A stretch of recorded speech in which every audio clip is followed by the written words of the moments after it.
It's my birthday!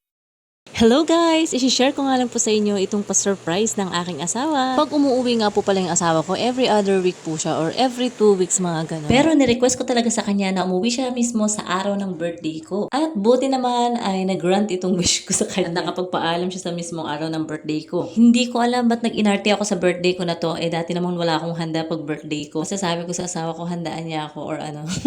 Lalo na ngayon buntis ako, maarte ako. Pero ang pinaka-request ko kasi sa kanya, makasama ko siya sa araw ng aking katandaan.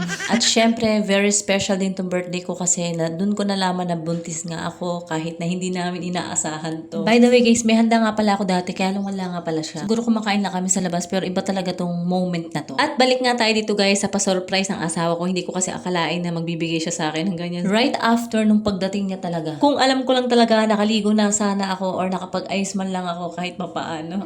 Ano pa magiging surprise yun, di ba? Kung alam ko. Ayan nga po pala yung hipag ko. Siya yung gumawa ng cake. Since alam ko talaga magkakaroon ako ng cake at gusto ko sana ako magbabayad. Pero hindi niya pinapakita sa akin yung itsura para surprise nga. Pero yung asawa ko na rin pala yung nakipag-communicate sa kanya kung anong style, kung gaano kalaki. Kasi sabi ko maliit lang pero pinalakihan ng konti ng asawa ko. At saka may pa flowers pa pala siya. At yung hipag ko rin yung gumawa ng bouquet kasi talagang gumagawa siya niyan at nagbebenta siya. Minsan yung bulaklak siya rin talagang gumagawa. Pero yung bulaklak ko dyan ay tunay. Kasing tunay at legit na pagmamahal ng asawa ko. Char!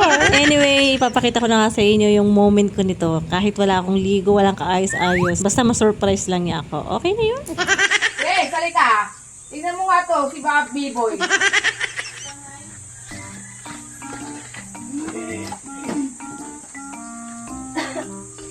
Boy.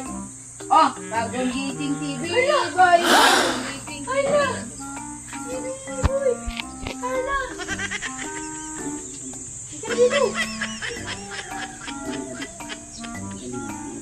Ano ang sabi, Boy? Masakit na, patingin mo na ito saglit. Te. Bet.